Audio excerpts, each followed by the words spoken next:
the first thing I would say is that if you're dealing with someone who's depressed and they're really depressed, you should try giving them antidepressants. Because if they die, you can't help them. Okay, so if you're suffering, you are obligated, in a sense, to hold on to whatever rope someone throws you.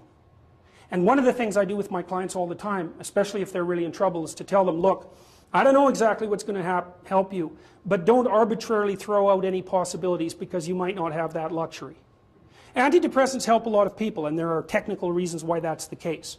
So that's a simple answer. It's not relevant to what I already described, except that if you're offered a gift by your society and it works, try it. I don't care what your presuppositions are. Apart from that, lots of the time you see people who are suffering with depression, for example. There's a multitude of reasons, but I'll take one common reason. You could think about it as associated with the story of Peter Pan. Now, Peter Pan is someone who won't grow up, right? Now, the problem with Peter Pan is he gets to be king, but it's king of Neverland. Neverland doesn't exist. So being king of nothing isn't that helpful.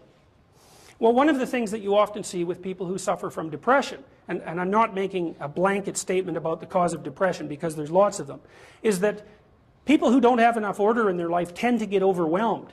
So for example, if someone comes into me and to see me and they say they're depressed, I always ask them a very standard set of questions. Do you have a job? If you don't have a job, you're really in trouble in our society. First of all, your biological rhythms tend to go off the rails right away because there's no reason to go to bed at any particular time and there's no reason to get up. And for many people, if they don't get up at the same time, they foul up the functioning of their circadian rhythms, and that's enough to make them depressed right off the bat, especially if they start napping during the afternoon. They also don't have a purpose. People aren't good without a purpose. And this isn't hypothesizing. We absolutely understand the circuitry that underlies positive emotion.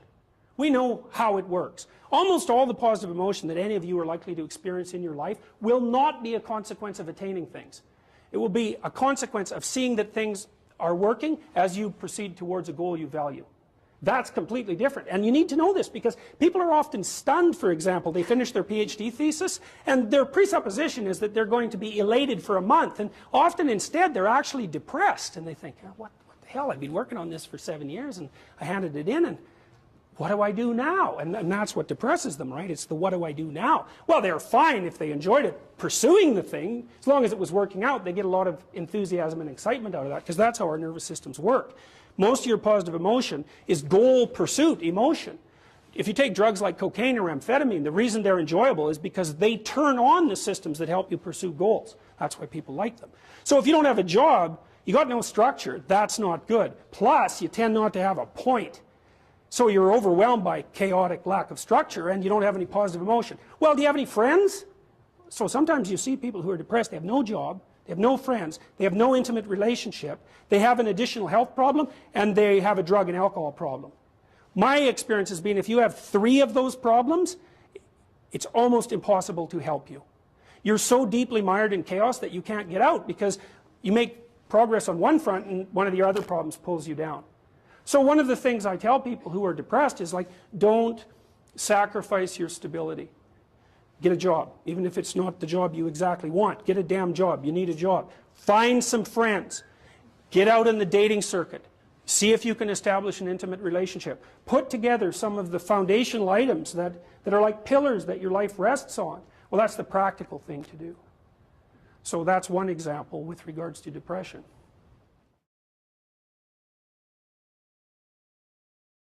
Well, the thing is, you don't just launch it on them, you know. You got to negotiate with the person. And you also got to teach them to negotiate with themselves. And this is something that's very useful to know. You know, you can tyrannize yourself into doing things, but I wouldn't recommend it. What I would recommend instead is that you ask yourself what you're willing to do.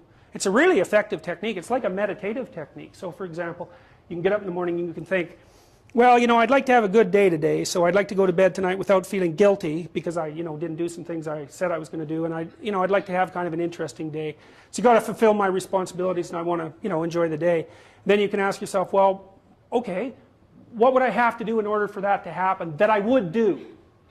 And the probability, if you practice this for 3 or 4 days, is your brain will just tell you, it'll say, well, you know, there's that piece of homework that you haven't done for like 3 weeks, you should knock that sucker off because it would only take you 10 minutes and you've been avoiding it and torturing yourself to death for, you know, like 72 hours straight. And if you do that, here's a little interesting thing you can do, and, you know, maybe this is little obligations you should clean up. And so what you do in a situation like that is you teach the person to negotiate with themselves.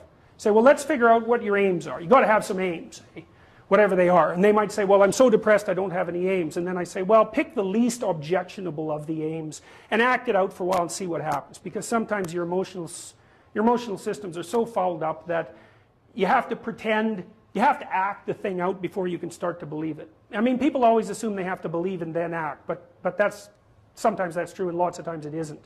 So the trick, if you're doing therapeutic work with somebody and you're helping them establish a structure, is to find out what they'll do. Now, if they want to get better, which is not a given, because there are often payoffs for not getting better. That's basically the payoffs of being a martyr, or maybe the payoffs of doing what your entirely pathological family members want you to do because they actually want you to fail.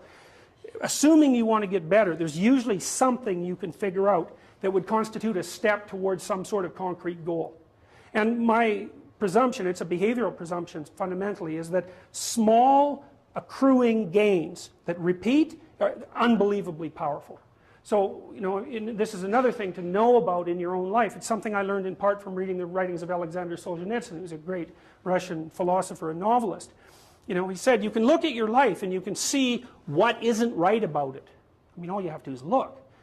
And then you can start to fix that. And the way you fix it is by noticing what you could in fact fix. You know, people are often trying to fix things they can't fix, which I would not recommend, because if you try to fix something you can't fix, you'll just ruin it. Like, you can find all sorts of undergraduates who are perfectly willing to restructure the, you know, the international economic system, who cannot keep their room clean. And there's actually a gap there, you know, and it's surprising that people don't actually notice. So I would say, if you pay attention, you can see things that you could fix. They yell at you. They really do. We even know how that happens. Let me give you an example, because rooms are full of stories. And the stories have effects on you. So here's a classic experiment. So you take 2 groups of undergraduates, you bring them into your lab, and you give one group a multiple choice test that has a bunch of words in it that are associated with being old. And you give the other group the same multiple choice test, except the words are associated with being young. This is independent of the content of the test. It's just descriptions. And then you time the undergraduates as they walk back to the elevators. The ones who completed the multiple choice test that had more words associated with aging walk slower back to the elevators. And they don't know that. And they don't know they're doing it. And that study's been replicated in various forms many, many times. You're unbelievably sensitive to the story that your environment's telling you. Because your environment is not made out of objects. That's just wrong. Your environment is basically made out of something like tools and obstacles. You're a tool-using creature. You're a tool-perceiving creature. The things you, like if I take you out of this room and I say, well, what was in the room? You're not going to say, you know, random patterns in the carpet, because they're real. They're just as good an object as anything else. You're going to say chairs because you can sit on them, and you're going to say handrails because you can hold them. You're going to say stairs because you can walk down them. That's what you see, and that's what you interact with. And if you pay attention to your environment, which is you, by the way, extended, all of your experience is you. It will tell you all the time what you should do. All you have to do is do it. But then you have to decide if you want to do it. One of the things I've noticed about people, because I've wondered, once I started studying these mythological stories, and I got this idea about the fact that life can be meaningful enough to justify its suffering, I thought, God, that's such a good idea.